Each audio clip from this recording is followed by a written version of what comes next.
Well, we're into that section of the Book of Proverbs now that most people think of when they think of the Proverbs.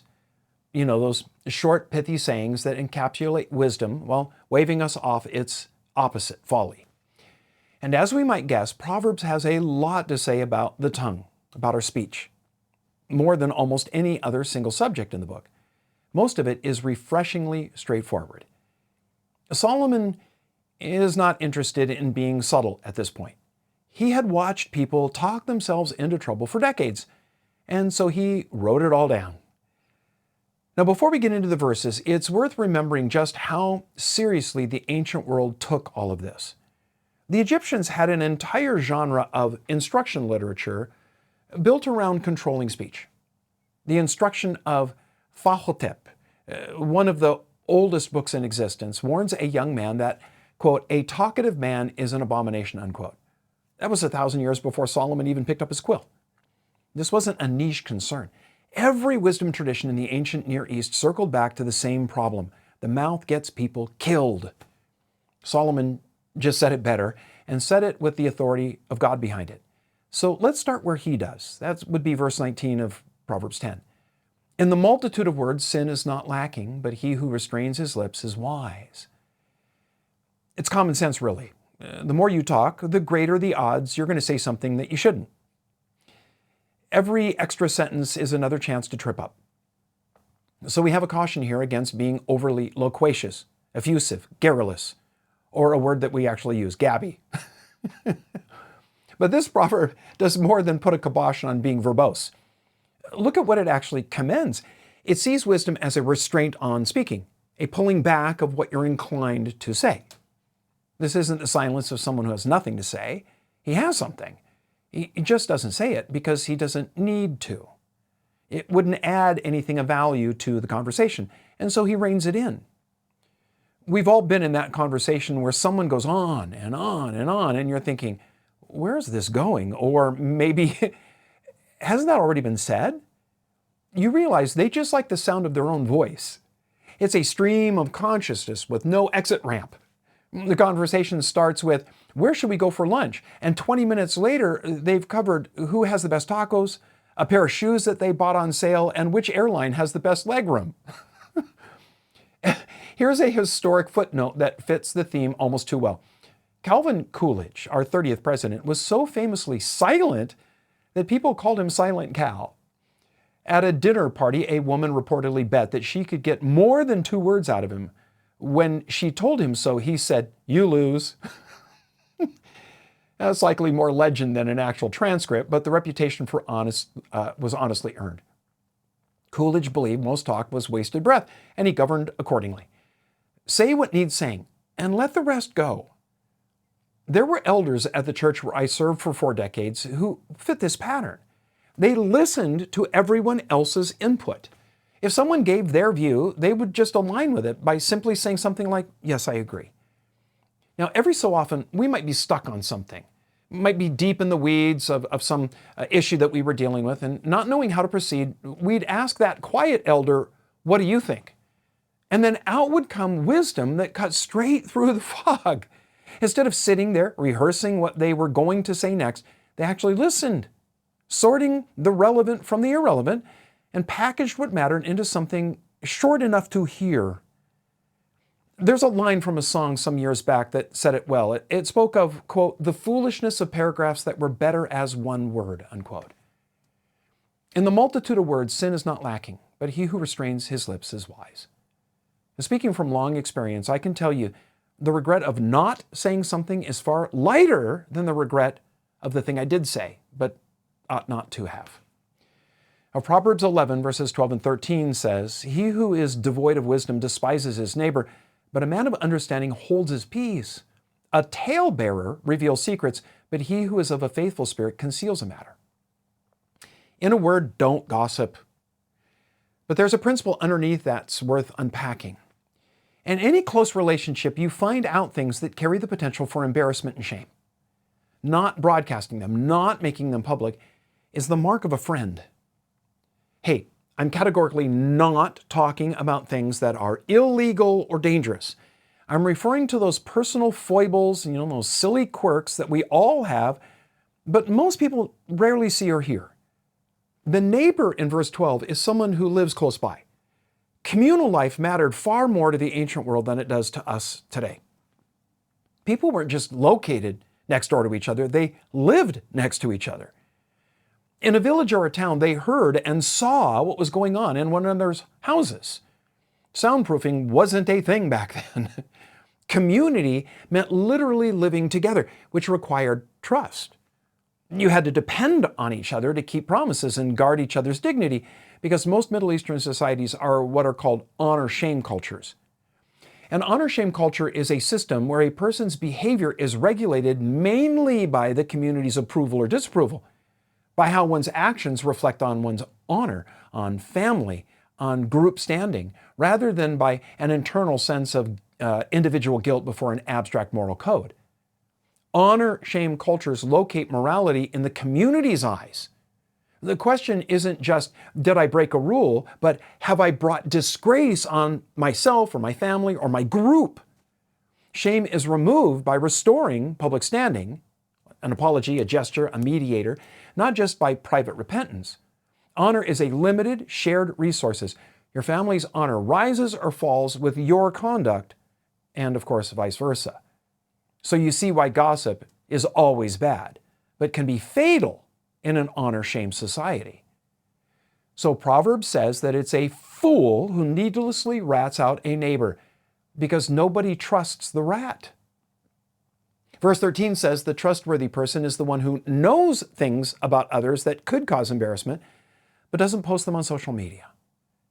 Historically, this is exactly the sin that toppled empires from the inside. In the court of Emperor Tiberius, an entire industry of professional informers, the delatores they were called, made careers out of reporting neighbors, friends, even family for reward money. Tacitus records how it corroded Roman society from within, turning dinner parties into minefields where an offhand comment could get you exiled or even executed. Nobody trusted anybody. That's the endpoint of a society without verse 13. Not just hurt feelings, but the collapse of the very trust that community depends on.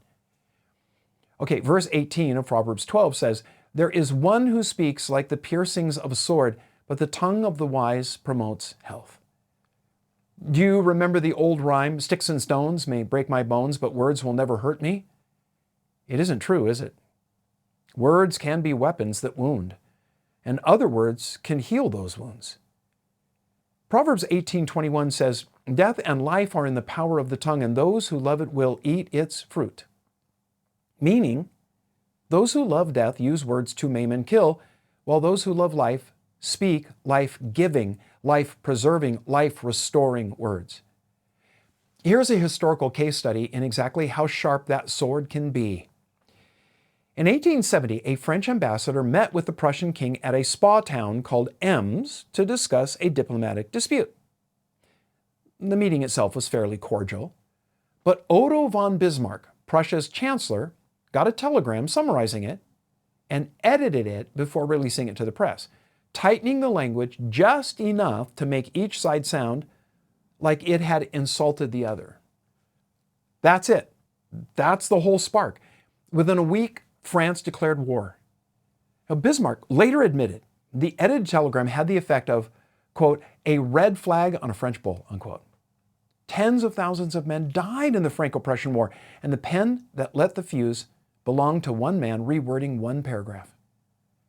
That's an extreme example, but I'm sure we've all spoken a word that we regretted the instant it was out of our mouths. That's not really what's in view here, though. The speech that Proverbs is talking about isn't the rare slip, it's the entire tone and direction of a person's regular habit of speech. Jesus put it this way in Matthew chapter 12, verses 34 and 35. "Out of the abundance of the heart the mouth speaks. A good man, out of the good treasure of his heart, brings forth good things, and an evil man, out of the evil treasure, brings forth evil things."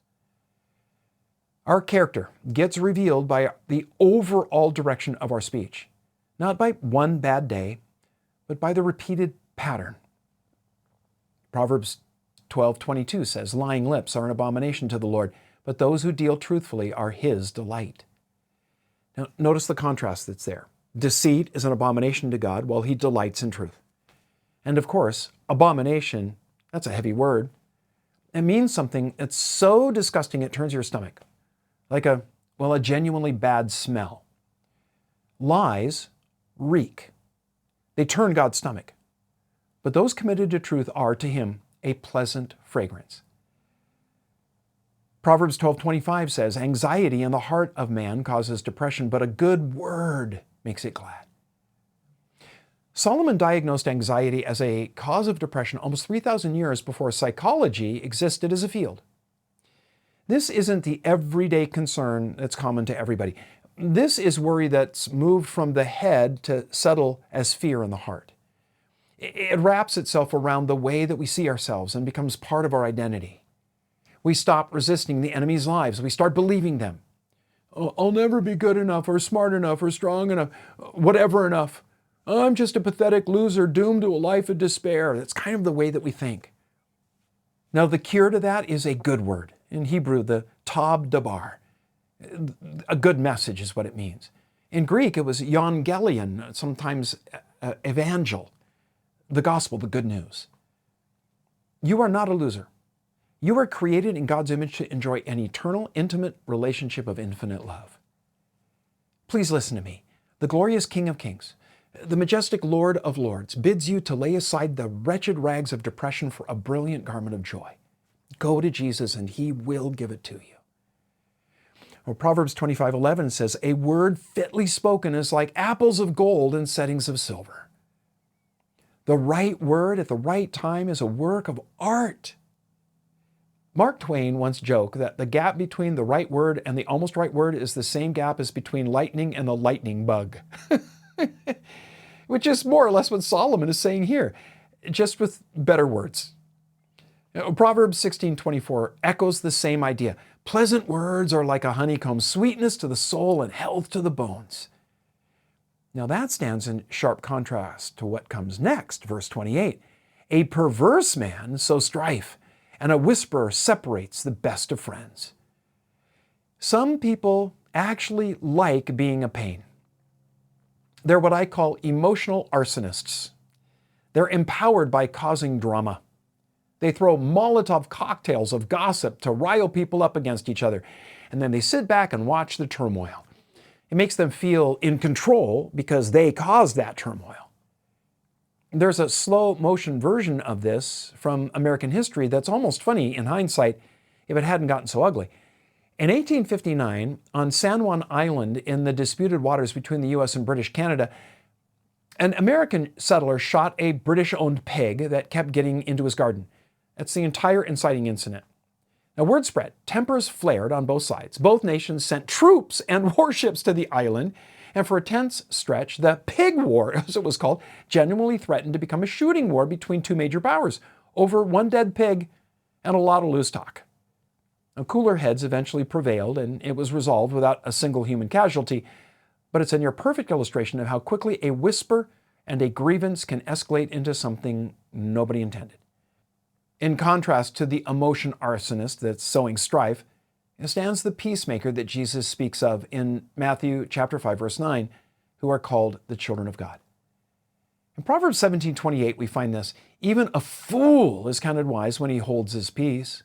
When he shuts his lips, he is considered perceptive. Better to be silent and let people think you're a fool than to speak and remove all doubt. How many times have we thought, oh man, if I had just waited before speaking, it would have changed what I said. Proverbs 18:13 puts a finer point on it when we read, he who answers a matter before he hears it, it is folly and shame to him. Years ago, there was an afternoon radio program where people phoned in Bible questions. The host had a habit of cutting people off before they finished and then answering the question he thought they were asking. When he would stop talking, the caller would often say, oh, that's not what I wanted to know, or that's not what I was going to ask. Turns out he never answered that actual question because he never let them finish asking it. The Book of Judges gives us a much higher stakes version of the same mistake. Jephthah, he was one of Israel's judges. He made a rash vow before a battle. He said that whatever came out of the door of his house when he first returned from battle would be offered to the Lord, never stopping to think through what that might mean. Well, it turned out to be his own daughter. Now, whatever the exact details of that heartbreaking passage, the lesson stands. Speaking or vowing before thinking through the consequences, that is a deep and dark well that runs through the whole Bible, not just Proverbs. Proverbs 18:8 says, "The words of a talebearer are like tasty trifles, and they go down into the inmost body." A talebearer is a gossip, and Solomon admits that gossip is appealing. It's appealing because privileged information makes us feel special, and sharing it lets others know we are special. The gossip doesn't profit from keeping a secret, only from sharing it. Gossip is dangerous because when you think about it, it's a kind of murder. It doesn't kill a body, it kills a reputation. It alienates people from the victim. It hinders the love, the companionship that we all need to be healthy and whole. Proverbs 26, verses 18 and 19 says, "Like a madman who throws firebrands, arrows, and death is the man who deceives his neighbor and says, 'I was only joking.'" I had a friend in high school who did this constantly. He would say something hurtful, and then when people got upset, he'd act hurt himself and insulted that they would be mad at him. He would say, "I was just kidding. Can't you take a joke?" Well, after one especially mean remark, I confronted him. And when he pulled out his usual excuse and fake offense, I didn't let him get away with it. What I said back to him wasn't exactly an apple of gold in a setting of silver, but he admitted his error, and over time, he did put it behind him. Proverbs 29:20 says, "Do you see a man hasty in his words? There is more hope for a fool than for him." The only hope for a fool is that he stops being one. The only hope for the person whose mouth is like a runaway train is to derail it. Now I'm going to close with a New Testament insight on speech from the Apostle Paul's letter to the church at Ephesus. It's clear from what he wrote that Paul knew his Proverbs well. In Ephesians 4, we find this: "Therefore, putting away lying, let each one of you speak truth with his neighbor, for we are members of one another. Be angry, do not sin. Do not let the sun go down on your wrath, nor give place to the devil. Let no corrupt word proceed out of your mouth, but what is good for necessary edification, that it may impart grace to the hearers. And do not grieve the Holy Spirit of God, by whom you were sealed for the day of redemption. Let all bitterness, wrath, anger, clamor, and evil speaking be put away from you with all malice, and be kind to one another, tender-hearted, forgiving one another, even as God in Christ forgave you." And Solomon gave us the diagnosis 3,000 years ago. The Apostle Paul gives us the prescription. Put away the corrupt word and let grace be the only thing your mouth is built to deliver. From a diplomatic telegram that started a war to a shot pig that nearly started another, history keeps proving Solomon right. The tongue is small, but nothing does more damage or more good. May ours be seasoned with grace.